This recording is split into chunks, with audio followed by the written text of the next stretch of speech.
Porque até mesmo o momento da oração, como já lemos em Atos 4, a oração é a oração da igreja. Não é a minha oração, não é a sua oração. Nós, como membros da igreja, nós somos luz. Mas quando a gente sai do culto e volta para casa, essa luz continua brilhando, mas ela não é tão visível como ela fica visível no dia do culto, quando está todo mundo junto. É impossível que alguém passando na frente da igreja não perceba a igreja reunida. É impossível que alguém passe e não reconheça que ali são os crentes. Mas durante a semana, passando na porta da sua casa, ninguém vai dizer: eita, tem um crente aqui dentro. Né? Ninguém vai perceber isso, não. Por quê? Porque a luz brilha, mas ela não brilha com a mesma força. Que ela vai brilhar no dia do Senhor, quando todas as tochas saem de suas particularidades e se tornam um. Ali você não vê mais 300, 500, você vê é um corpo, uma luz agora brilhando forte. Impossível que alguém passando ali na frente não veja. Então, no culto pactual, nós abrimos mão de nossas particularidades em prol do corpo. Naquele momento é o corpo reunido, é a igreja reunida. Então, deixamos de lado qualquer sinal de nossas particularidades. Por isso é que a confissão de pecados é uma confissão da igreja.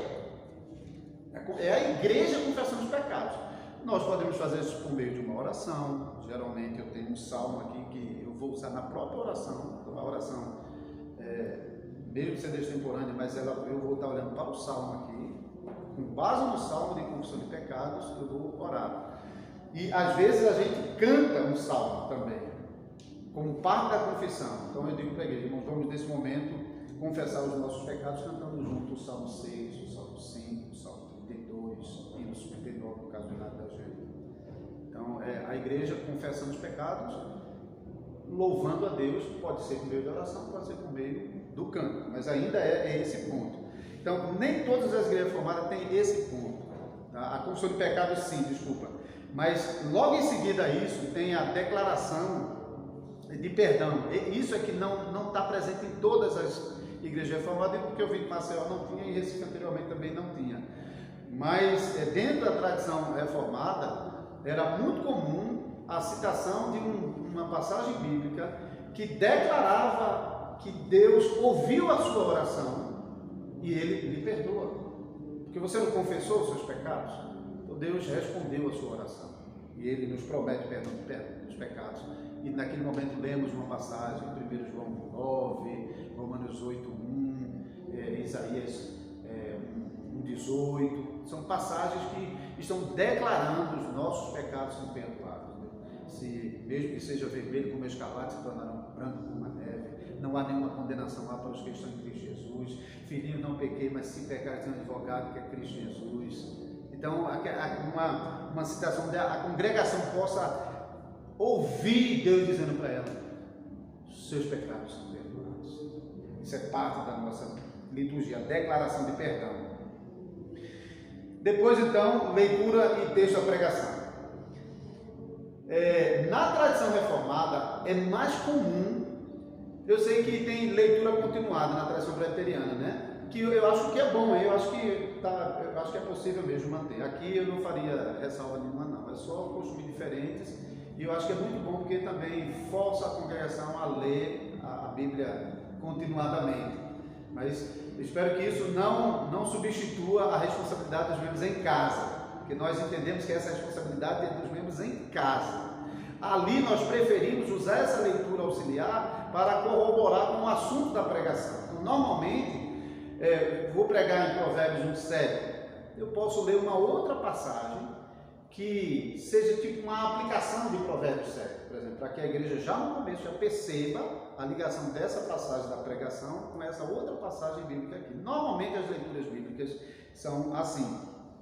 E às vezes tem um sursum corda aqui, tem um louvor entre a leitura e depois o texto da pregação. Agora, eu não gosto, mas bom, mais uma vez, nesse caso aqui, eu não acho que é muito apropriado separar a leitura da pregação, da pregação dela. Então, eu prefiro não botar um cântico entre a leitura do texto e a própria pregação. Eu só faço horário. Então, leio a Bíblia, Senhor, abençoa a pregação dessa tua palavra aqui e pregar, e não colocar um canto separando. O canto, normalmente, eu coloco, se eu fiz uma outra leitura que é auxiliar, eu até coloco um cântico ali. Às vezes nem coloco, mas às vezes eu coloco. Mas entre leitura e a pregação, o texto da pregação e a pregação, eu realmente, para mostrar que está unido, está colado ali, mas aí, mais uma vez, hein, não é o que está certo e o que está errado, mas nós estamos tentando ser coerente com aquilo que a gente faz e ter uma razão de fé para aquilo que a gente faz. Não é somente imitação. A gente está imitando porque a Igreja Reformada faz assim, porque Calvino fez assim. Não, Calvino fez assim porque ele estava olhando para os princípios da Escritura. As Igrejas Reformadas fazem assim porque elas estão procurando aplicar os princípios da Escritura. Que princípios são esses? Então, o que a gente está querendo manter aqui? Então, depois de leitura e a exposição da palavra, vocês também normalmente vão ouvir sempre no início de cada culto: amada Igreja do Senhor Jesus Cristo, amada congregação do Senhor Jesus Cristo. Isso é característica da pregação reformada, porque a pregação se dirige ao povo. Naquele momento, mais uma vez, as particularidades deram lugar ao corpo. Aqui dentro tem homem, mulher, velho, menino, desempregado, empregado, doente e são, mais forte na fé, fraquinhos na fé, pessoas que estão doentes, pessoas que estão... Tem tudo ali, mas é um povo só. Quem vai pegar essa palavra e dirigir ao coração do modo particular é o Espírito Santo de Deus, como aquele que está usando a ferramenta. Então ele que vai pegar a ferramenta e vai usar no coração de cada um de um jeito que eu não posso fazer. Eu posso até planejar aplicações, porque quando a gente conhece a vida da congregação, a gente vai pegar, porque o próprio texto está apontando nessa direção aqui. Então veja essa direção aqui, e a gente mesmo conhece isso aqui por causa dessas situações que nós passamos. Podemos, mas muitas vezes a gente, pregadores, pastores, com certeza já tiveram essa experiência. Às vezes você na pregação você diz: rapaz, isso aqui, essa palavra é para aquela irmã que está passando aquele problema. Mas no dia da pregação aquela irmã não veio. Se a pregação fosse para ela, a pregação não é para ela, é para a igreja. Deus vai fazer uso dessa pregação para os crentes que estão ali. O pastor Abraão contou uma vez que isso aconteceu com ele, que ele ficou frustrado, porque a irmã não foi. Por isso que eu citei esse caso, porque ele mencionou: a irmã não foi no dia do culto. E ele ficou meio frustrado, mas quando terminou o culto, uma outra pessoa procurou e disse: pastor, eu não podia ter deixado de vir hoje para o culto, não, porque essa pregação foi para mim. Ele não podia prever isso. Mas por quê? O pregador, eu costumo dizer que a gente, o meu limite, sabe qual é o meu limite? É pegar aqui, ó. Eu geralmente prego uma Bíblia aqui na mão. Para mim, a ideia que eu quero passar para a minha igreja é que eu estou soprando a palavra de Deus para o povo. Eu não estou falando de mim mesmo. Por isso é meu costume já. Eu sempre prego assim. Eu não sou de gesticular demais, mas dá para fazer um movimento assim ainda. Mas a ideia é que o pregador, a função dele é soprar a palavra de Deus aos ouvidos de vocês. Eu não consigo fazer mais do que não adianta eu fazer malabarismo aqui para tentar, porque toda a palavra de convencimento que sai da Escritura, que a gente deve usar, não é que a gente não deve usar, a gente deve usar imperativos, a gente deve usar encorajamentos, ameaças, mas a gente vai usar porque a palavra de Deus está usando, a gente está soprando essas palavras para o povo. Deus está ordenando aqui você fazer isso. Irmãos, não é bom para vocês, porque tem encorajamento aqui. Mas a obra de pegar essa palavra, que eu só pude jogar no ouvido de vocês, é aqui, ó, no ouvido. Mas quem vai pegar essa palavra e descer ela para o coração é o Espírito Santo de Deus. Não adianta o meu malabarismo. Não adianta. Não adianta. Tem cara que é muito bom que a turma responde com um alvoroço. Mas emocionalmente é possível fazer essas coisas. Mas descer ao coração é um terreno que só Deus conhece, só Deus tem poder para trabalhar e para mudar. O coração do homem é Deus. Então, na pregação, nos limitamos como pregadores a soprar a palavra de Deus. E oramos antes para quê? Para que Deus faça o povo entender essa palavra, para que ele pegue essa palavra e use do modo que nós não podemos fazer. Depois do culto, então, a parte final, geralmente após a pregação, eu oro. Mais uma vez, toda vez que o pregador estiver orando, é a congregação orando, hein? Não é um terceiro, só tem duas partes no culto pactual. Oramos pela aplicação da palavra. Mais uma vez, os irmãos viram, desculpa, anteriormente, Kyrie eleison, aí antes da pregação, depois da leitura do texto da pregação, Kyrie eleison é a expressão Senhor misericordioso. Kyrie eleison, é a expressão latina, que é pedindo a graça de Deus sobre a pregação. A gente faz isso também ao final, não sei se no final aqui tem a mesma palavra, mas é porque eu botei a oração de despedida, mas é Kyrie eleison no sentido de Senhor, tem misericórdia do teu povo que agora será despedido, que vai voltar para casa e terá uma semana inteira para se alimentar do que está levando para casa. Isso só será possível se o Senhor for gracioso conosco, porque a gente é muito fraco para manter aquilo que... Eu espero que a gente não tenha aquele botão de liga e desliga, que quando termina o culto você desliga e volta para a sua vida. Eu espero que isso não seja o caso, mas há meio que um termostato natural corrompido na gente, que a gente sai do culto e volta para casa, a gente meio que se esquece que o culto se estende para o restante da nossa semana. A gente perde um pouquinho disso, e por isso precisamos da graça de Deus, para que Deus realmente possa nos ajudar, para que a gente volte para casa pensando nas palavras da bênção que a gente ouviu. Misericórdia, graça, paz, essas palavras devem estar sobre nós todos os dias da semana. A gente deve recorrer a ela toda vez que como família a gente tiver um desentendimento, no trabalho tiver uma frustração, quando a gente percebe que cometeu um pecado, a gente tem que se lembrar, não, mas o Senhor prometeu que sobre nós estaria sua graça para perdoar, sua paz que nos mantém junto com Ele como seus filhos, e sua misericórdia que é o seu sentimento para conosco como seu povo. Então a gente deve cada vez recorrer e se animar a Deus por causa dessas coisas. Então, depois da oração, oramos Kyrie eleison, cantamos mais uma vez, dando graças a Deus. A oração de despedida às vezes pode vir depois. Eu geralmente faço antes do credo, faço a oração e depois, porque eu questão prática, para não ficar sempre e levanta, sempre levanta. O que é aquele negócio? Levanta, irmão, senta, irmão. Então, para mim, numa visita, como é que acontece? Você vem e é recebido em pé. Depois que você senta, você se levanta para ir embora, não é? Você fica se levantando. Ah, sim, mas eu me lembrei de falar uma coisa para você. Então, para manter esse aspecto de conversa pactual, então eu prefiro que quando o povo se levanta no final, já se levanta para ir embora. E não tem que ficar levantando e sentando. Só por causa disso. É uma questão prática, mas ao mesmo tempo não é arbitrária. Está procurando manter esse princípio. Então, geralmente, ainda sentado, é feita a oração de despedida, a oração final, que também é Kyrie eleison. Nessa oração, então, a gente lembra das ofertas, lembra das necessidades, agradece a Deus pelas bênçãos do domingo e também a bênção de toda a semana. É apropriado, embora não há regra sobre isso, que nessa oração, quando eu estou na igreja que tem presbítero, eu peço para o presbítero orar. Por quê?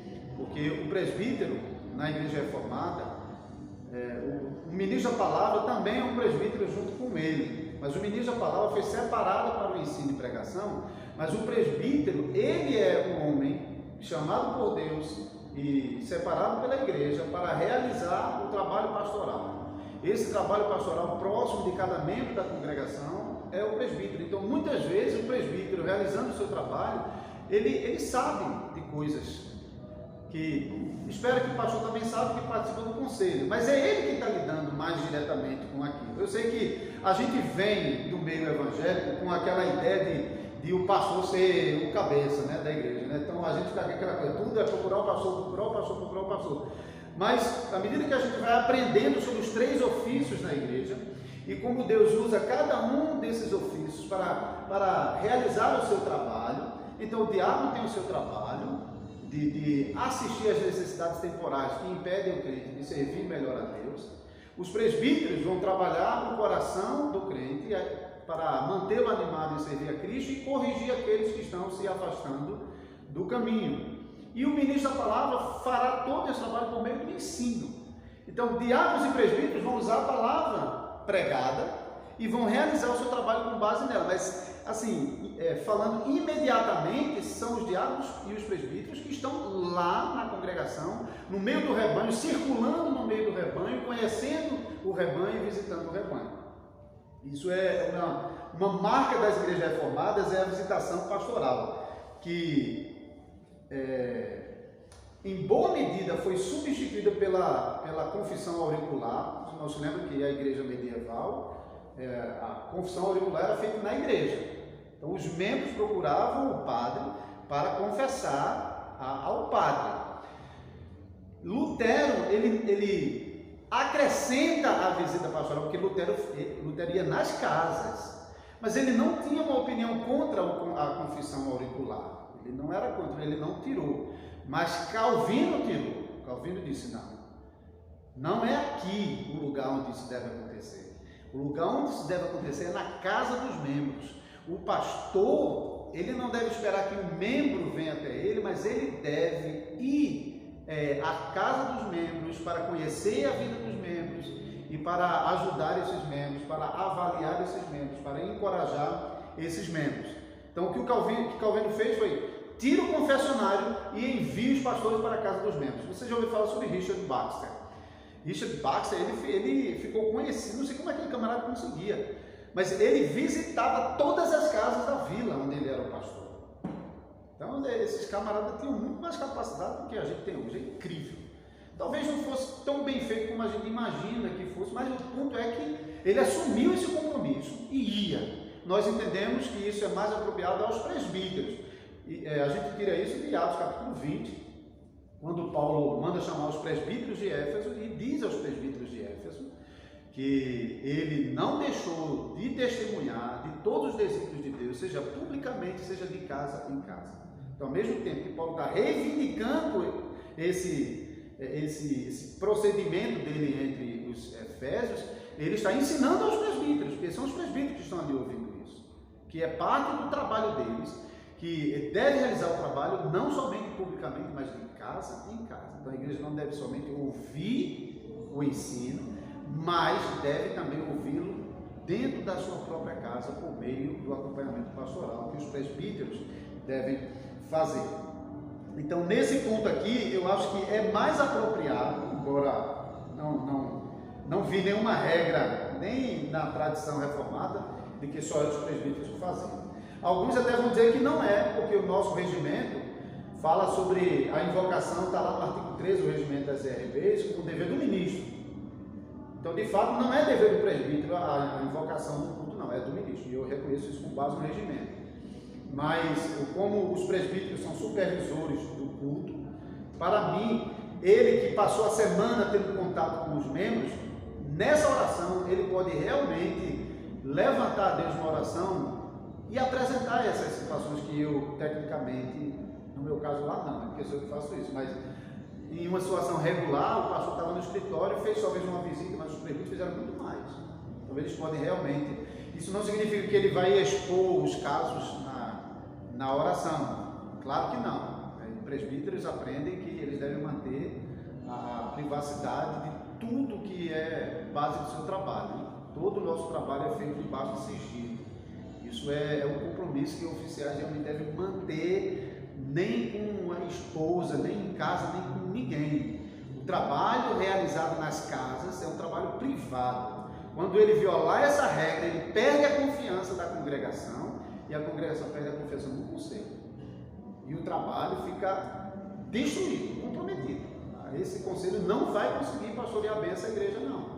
Então isso é uma coisa que a gente tem que ter muito cuidado. Mas ao mesmo tempo eu acho que é apropriado, porque ele conhece as situações das famílias que estão sendo, seria outro tema, seria visitação, para falarmos mais sobre a natureza da visitação e como nós podemos nos aproveitar como igreja, mas também os oficiais que visitam podem se aproveitar bem desse trabalho. Então, depois disso, nós levantamos a congregação confessa o resumo da sua fé com o credo apostólico, cantamos mais um cântico e recebemos a bênção ou a saudação final. Geralmente eu uso números de manhã e uso uma das cartas paulinas à noite, no final do culto. Não tem regra sobre isso, mas eu sempre faço assim. E nós costumamos encerrar com um tríplice amém. Mas por que tríplice amém? Amém ao Pai, amém ao Filho, amém ao Espírito Santo. Nada mais apropriado que encerrarmos o culto trinitário dessa maneira. Então, irmãos, eu procurei só, assim, superficialmente apresentar, mas se alguém tem alguma dúvida ou pergunta, queira aproveitar, eu acho que a gente pode fazer isso agora rapidinho. Deixa eu só acrescentar mais uma coisa aqui. A gente canta o Salmo 134, não canta? Salmo 134, acho que vão ler na mesa agora lá, não foi? Salmo 134. Foi. 134, almoço. Porque no Salmo 134 fala sobre erguer as mãos aos santuários, fazer bater palmas. Então, por que você não fez isso? Está na Bíblia, nos Salmos. Sinceramente falando, se a igreja praticasse, eu acho que não seria problema não. Nós não recebemos isso como uma tradição. Mas o que a gente tem que olhar é o princípio de que a igreja é um corpo. O que eu não acho que é apropriado é uma pessoa, alguém, ficar ele sozinho e como se ele fosse mais espiritual do que os demais que não estão fazendo, ele estivesse naquele momento estivesse recebendo mais do que os demais. Então ele foge daquela característica de corpo para no corpo se destacar em relação aos outros. Mas ao mesmo tempo, se a igreja, ela como igreja, ela diz, não, veja bem, acho que é possível que nós levantemos as mãos ao santuário, sim. Só temos que decidir qual seria o melhor momento do culto para fazer isso e como fazê-lo de modo apropriado. Eu, por exemplo, não fazemos isso lá não, tá? Mas só para dizer, na hora da bênção, por exemplo, seria um bom momento para a igreja erguer as mãos em sinal de recebimento, no momento que o ministro está abençoando. Então está todo mundo fazendo, então está mantendo o princípio e em um momento apropriado, e não no momento que cada um acha que deve ser, porque naquele momento está sentindo mais emoção, porque isso quebra o princípio da comunhão e de corpo. Então qualquer situação no culto que a igreja julgue que seja oportuno, então passe pelo crivo. Dentro desse movimento pactual do culto, isso funciona? Isso vai gerar uma terceira pessoa no culto que quebra o princípio pactual? Não, ainda pode ser feito como igreja. Tá, se pode, qual seria o melhor momento onde a gente poderia fazer isso? Considerando que um elemento de culto é Deus falando conosco, outro elemento de culto nós respondendo a Deus. Como a gente pode usar isso como uma resposta a Deus no momento apropriado? Então, eu acho que é possível, embora a gente não tenha como costume, mas eu acho que é possível que em algum momento do culto tenha um momento de levantar as mãos. Eu acho que seria apropriado na hora da saudação da bênção. Palmas, se alguma. Calvino e outros entenderam corretamente que os instrumentos no Antigo Testamento, eles serviam para ilustrar a nossa alegria. Você pode ver isso, por exemplo, no Salmo 100, o cântico e os instrumentos são a expressão de alegria. E nós fazemos isso não mais como símbolo, mas com o coração mesmo, sincero. Mas eu reconheço que o símbolo não perde o seu valor. A gente ganhou compreensão. Não é necessariamente o símbolo perder o seu valor por causa disso não pode ter instrumento no culto. Não, eu acho que não é por aí não. Ao mesmo tempo a gente costuma ser equilibrado, porque qual é a função do instrumento? É nos ajudar a externar a nossa alegria. Então ela deve servir o cântico e não substituir o cântico, não se sobrepor ao cântico. Então, se o instrumento faz isso, está ajudando, a gente está sentindo falta, graças a Deus, agora em Caruaru tem um irmãozinho lá que é muito bom no violão, está ajudando a gente a se afinar melhor, porque cantar sem instrumento às vezes, vocês sabem, é um desafio, ainda mais eu que não sou musicista. Ok? Então, se alguém tem